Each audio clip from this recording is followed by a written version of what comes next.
Hello guys, welcome back to our channel. तो आज हम इस वीडियो में किस चीज़ के बारे में बात करने वाले हैं, जल्दी बता दीजिए। नेचुरल किलर सेल्स के बारे में। इसके बारे में हम बात करेंगे, नेचुरल किलर सेल। इसका नाम क्या होता है, जिसे जल्दी बताइए। इनके सेल बोलते हैं। अच्छा, टाइमर हम स्टार्ट कर लेते हैं। 10 मिनट से ज़्यादा बड़ा वीडियो नहीं करने वाले हैं। ध्यान से एकदम सुनिए। तो अगर आपका फोकस इधर उधर है, ध्यान कहीं और है, तो ध्यान हम पे लगा लो, ध्यान इधर लगा लो, फोकस हो जाओ। तो चलिए शुरू करते हैं। हम लोग इनके सेल्स के बारे में बात करेंगे। क्या होता है इनके सेल, वो देखेंगे सबसे पहला। इसका और क्या क्या नाम होता है वो देखेंगे। तो यहाँ पर मैं लिख देता हूँ। सबसे पहला इसके अदर नेम देखने वाले हैं। ठीक है। जैसा कोई काम करेगा वैसा ही उसका नाम होगा। तो ठीक है, ये कैसा कैसा काम करेगा वो देख लेंगे। इनके सेल क्या है, नेचुरल किलर सेल, मतलब ये मारने वाला काम करेगा। मारेगा, किसको मारेगा वो सब देखेंगे। दूसरा हम लोग देखने वाले, इसके बाद हम लोग इसमें सीडी मार्कर्स जो हैं वो देख लेंगे। और तीसरा हम लोग देख लेंगे कि इसका बिहेवियर कैसा है, किसका इनके सेल किस तरीके से बिहेव करता है, किसको देखकर। तो जल्दी बताओ किसको देखेगा। तो ये इसका बिहेवियर सेल्फ सेल को देखकर, मतलब खुद के सेल के प्रति इसका कैसा बिहेवियर है। और फिर फॉरेन सेल के प्रति अगेन उसके लिए कैसा बिहेवियर है कि नहीं। प्रति कहने का मतलब समझ में आ रहा है ना। और फिर किस तरीके से ये एक्टिवेशन होता है, किसका, इनके सेल का। तो यही हम लोग इन सारी चीज़ों को इस वीडियो में देखने वाले हैं। अगर आपको ये सारी बातें अच्छे से पता है विथ फुल एक्सप्लेनेशन, तो आपको ये वीडियो देखने की ज़रूरत नहीं है। लेकिन अगर आप चाहते हो देखना, तो चलिए शुरू करते हैं। ठीक है। तो 10 मिनट से ज़्यादा बड़ा नहीं होने वाला है ये वीडियो। एनके सेल मतलब नेचुरली ये क्या काम करने वाला है, मार देगा, किलिंग करने वाला है। ठीक है। ये किसके अंडर आता है, इन्नेट इम्यूनिटी जो होता है ना, इनेट इम्यूनिटी वो आता है। और मैंने एक बात और बताया आपको कि ये जैसा काम करेगा वैसा ही इसका नाम होगा। तो इसके बहुत सारे नाम होते हैं और उसके काम के अकॉर्डिंग उसका नाम पड़ गया है। तो सबसे पहला नाम जो इसका हम लोग देखने वाले हैं, सबसे पहला ये क्या कहलाएगा, ILC, मतलब इन्नेट। ठीक है। Innate lymphoid cell. अब समझने की कोशिश करते हैं, इन्नेट लिम्फोइड सेल इसका नाम क्यों पड़ा, ILC, इन्नेट लिम्फोइड सेल। देखो यहाँ पर मैं लिख देता हूँ क्यों नाम पड़ा है, समझने की कोशिश करते हैं। ILC इन्नेट लिम्फोइड सेल क्यों नाम पड़ा। देखिए, इन्नेट मतलब इन्नेट इम्यूनिटी का पार्ट है, ठीक है ना।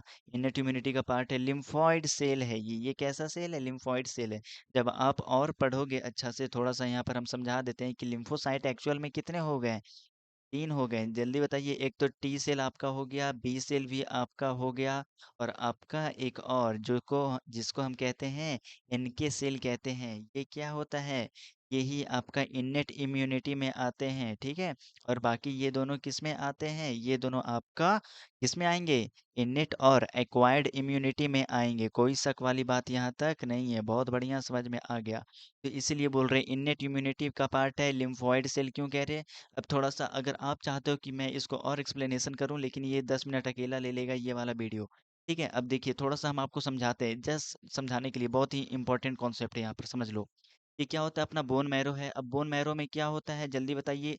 आरबीसी, डब्ल्यूबीसी ये सब बनता है कि नहीं बनता है, अरे हाँ या ना। बनता है कि नहीं बनता है बोन मैरो में। रेड बोन मैरो ये है ना, समझ में आ रहा है। तो बोन मैरो में एक्चुअल में वो बनता कैसे है, कैसे होते हैं, HSC सेल होते हैं। मतलब क्या कहना चाहते हो, हीमोपोएटिक सेल होते हैं, हीमोपोएटिक सेल होते हैं।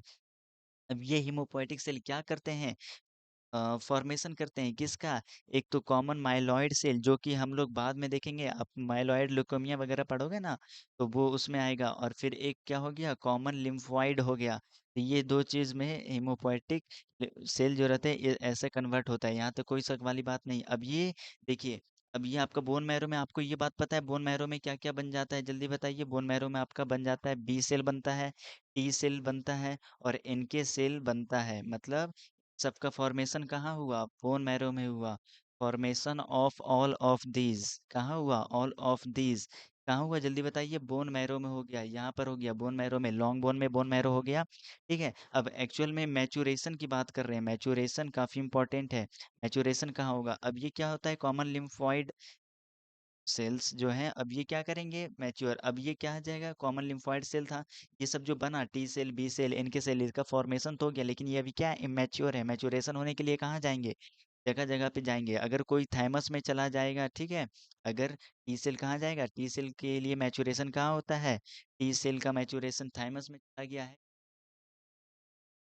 समझ में आ रहा है कि नहीं आ रहा है, अरे हाँ या ना। तो थाइमस हो गया, थाइमस में क्या होता है जल्दी बताइए, टी सेल उनका मैचुरेशन होगा और फिर वही बोन मैरो का मैचुरेशन कहाँ पर होगा जल्दी बता, सॉरी, बी सेल का मैचुरेशन कहाँ पे होगा, बोन मैरो में हो जाएगा और फिर ये कॉमन लिम्फोइड सेल, इनके सेल का फॉर्मेशन हो जाएगा। इस तरीके से कौन कौन सा इम्यूनिटी इम्यूनिटी है और कौन कौन सा एक्वायर्ड इम्यूनिटी है ये हमने आपको बता दिया, ये पूरे फुल एक्सप्लेनेशन के साथ। यहाँ तो कोई शक वाली बात नहीं है। अब हम लोग इसका दूसरा नाम पढ़ने वाले हैं, इसे हम लोग क्या कहते हैं, LGL। इसका सेकंड नेम क्या है जल्दी बताइए आप, LGL। LGL कहने का मतलब क्या, एल का मतलब होता है लार्ज, जी का मतलब होता है ग्रैन्यूल, है ना, और फिर granule lymph, large granule lymphoma, lymphoma, ठीक है, लार्ज, लार्ज ग्रैन्यूल लिम्फोसाइट, ठीक है, लार्ज ग्रैन्यूल लिम्फोसाइट क्या बोलेंगे जल्दी बताइए, लार्ज ग्रैन्यूल लिम्फोसाइट बोलेंगे। यहाँ तो कोई शक वाली बात नहीं। LGL का मतलब, एल का मतलब लार्ज, जी का मतलब ग्रैन्यूल और एल का मतलब लिम्फोसाइट, कोई शक वाली बात यहाँ तक नहीं है। ठीक है, तो आपका यहाँ पर ये हो गया। ठीक है, अब ये आपका लार्ज ग्रैन्यूल्स हो गए हैं ये, ठीक है, न्यूक्लियस हो गया है ना, न्यूक्लियस हो गया, न्यूक्लियस आपको इस तरीके से देख रहा है। और यहाँ पर क्या है, लिम्फोसाइट है, एकदम ध्यान, सॉरी क्या मैं बोले जा रहा हूँ, यहाँ पर क्या है, ग्रैन्यूल्स है, तो लार्ज इसलिए बोल रहे, ग्रैन्यूल इसलिए बोल रहे हैं और लिम्फोसाइट इसलिए बोल रहे हैं, यहाँ तक कोई शक वाली बात नहीं है। नेक्स्ट हम लोग तीसरा जो हम लोग पढ़ रहे हैं इसका नाम होता है MHC, unrestricted, unrestricted, MSC unrestricted cell कहते हैं, ठीक है ना, MSC अनरिस्ट्रिक्टेड सेल। देखिए अगर कोई, अगर हम बात करें बी सेल या टी सेल जो कि मारना चाहता है किसी फॉरेन सेल को, किल करना चाहता है, तो उसके लिए क्या चाहिए, उसको एंटीजन चाहिए, MSC चाहिए, एंटीबॉडीज वगैरह चाहिए। लेकिन ये क्या है, MSC अनरिस्ट्रिक्टेड सेल है, नेचुरल किलर सेल को हम लोग क्या बोलते हैं, MSC अनरिस्ट्रिक्टेड सेल है। मतलब उसका क्या है, उसका काम ही है किल करने का, उसका काम ही है किस चीज को बताइए, किल करने का, किसका, नेचुरल किलर सेल का।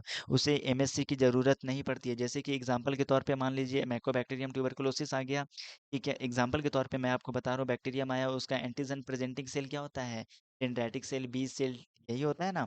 अब मैक्रोफेज जो होता है, मान लीजिए मैक्रोफेज इसको क्या करेगा, इनगल्फ करेगा, यहाँ पर फैगोजोम बनाएगा, फैगोजोम बनाने के बाद वो क्या करता है, फैगोजोम लाइसिस करता है और फिर मतलब एंटी मतलब बैक्टीरिया को ये तोड़ तोड़ के क्या करता है मैक्रोफेजेज, ये बहुत सारे एंटीजन बना देता है ताकि ये एंटीजन कहाँ पर जाके एक्सप्रेस हो सके, MSC के ऊपर जाकर के एक्सप्रेस हो सके और फिर ये जाकर के किसको ट्रांसफर कर देगा, टी सेल को। ऐसा कुछ कुछ होता था कि नहीं होता था, अरे हाँ या ना, ऐसा होता था।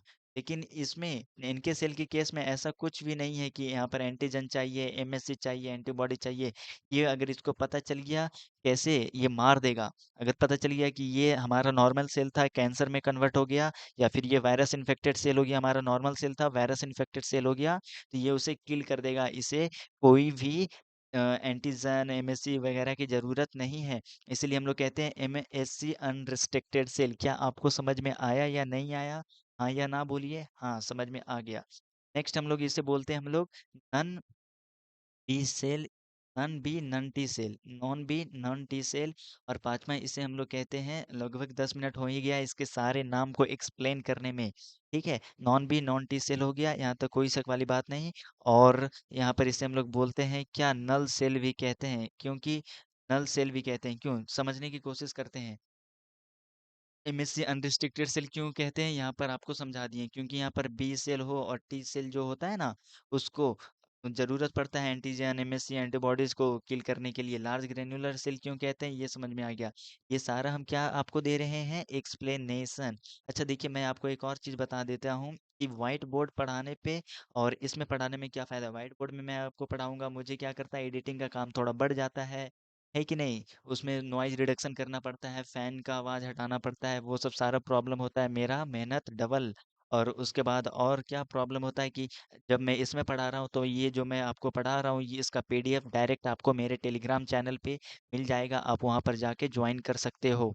Non B non T cell क्यों कहते हैं, क्योंकि ऊपर हम थोड़ा सा एक्सप्लेन कर चुके हैं कि लिम्फोसाइट जो हो गया, यहाँ पर देखिए क्या हो गया, टी लिम्फोसाइट हो गए, बी सॉरी टी सेल हो गया, बी सेल हो गया और NK सेल हो गया, ठीक है। तो ये ना बी सेल है ना टी सेल है, बोलते हैं ना बी लिम्फोसाइट है टी लिम्फोसाइट है, ना ये टी लिम्फोसाइट है ना बी लिम्फोसाइट है, ये क्या है, NK सेल है। तो NK सेल क्या कह सकते हैं, non T non B cell है। तो ये भी एक्सप्लेनेशन आपका हो गया, ठीक है, ये भी एक्सप्लेन्ड कर दिए मैंने आपको, यहाँ तो कोई शक वाली बात नहीं। अब नल सेल क्यों बोलते हैं, क्योंकि देखिए बी सेल के पास क्या होता है, टी सेल जो है उसके पास क्या होता है, रिसेप्टर वगैरह होते हैं, है कि नहीं?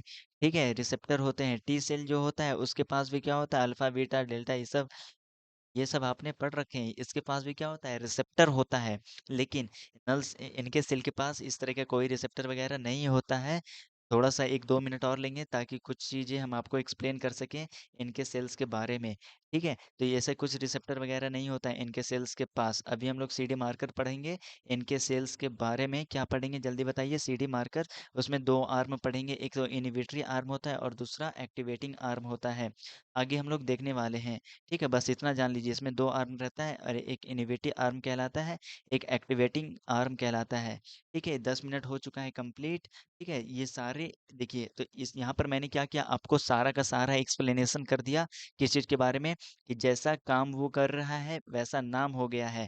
देखिए, ये इननेट इम्यूनिटी प्रोवाइड करेगा, कैसे बना है, लिम्फोइड सेल से बना है, किस तरीके से बना है, एक्सप्लेनेशन कर दिया। तो अगर आपसे कोई क्वेश्चन यहाँ पर पूछ ले कि चलो बताओ फॉर्मेशन किस तरीके से होता है एनके सेल्स का, तो क्या आप बता दोगे फॉर्मेशन ऑफ एनके सेल इस तरीके से होता है, तो आप बता सकते हो। इसके बाद आपसे पूछ देगा what are the others names of the, और फिर आपसे फंक्शन वगैरह पूछ लिए जाएंगे इनके सेल्स के द्वारा। तो क्या आप बता सकते हो कि नहीं, what is the function of the इनके सेल, इम्यूनिटी प्रोवाइड करना, और क्या, किलिंग करना, और क्या आगे और भी कुछ आने वाला है, कैंसर सेल को कैसे मारेगा, वायरस इन्फेक्टेड सेल को कैसे मारेगा। तो ये सारा पूरा कॉन्सेप्ट क्लियर मैंने आपका करवा दिया है। अगर वीडियो पसंद आया हो तो क्या करना है, लाइक कर दें, सब्सक्राइब कर दें, शेयर कर दें अपने दोस्तों में। हम मिलेंगे आपसे। अच्छा, एक बात और, ये जो पीडीएफ आपको मेरे टेलीग्राम चैनल पे आपको मिल जाएगा, और उस पीडीएफ में यहाँ पर क्या होगा, एक क्यूआर कोड होगा। अगर आपको सिर्फ पीडीएफ से समझ नहीं आ रहा है तो आप क्या करोगे, क्यूआर को स्कैन करोगे, आपको मेरा वीडियो खुल जाएगा, तो आप मेरा वीडियो जा करके डायरेक्टली देख भी सकते हो। तब तक के लिए इतना ही, मिलेंगे हम अगले वीडियो में। और अगले वीडियो में हम लोग ये बाकी का कंप्लीट करने वाले हैं, सीडी मार्कर बाकी ये सारे खत्म कर देंगे। 10 मिनट का वीडियो होने वाला है अगले video. Thanks for watching this video, मिलेंगे हम आपसे अगले वीडियो में। सी यू लेटर।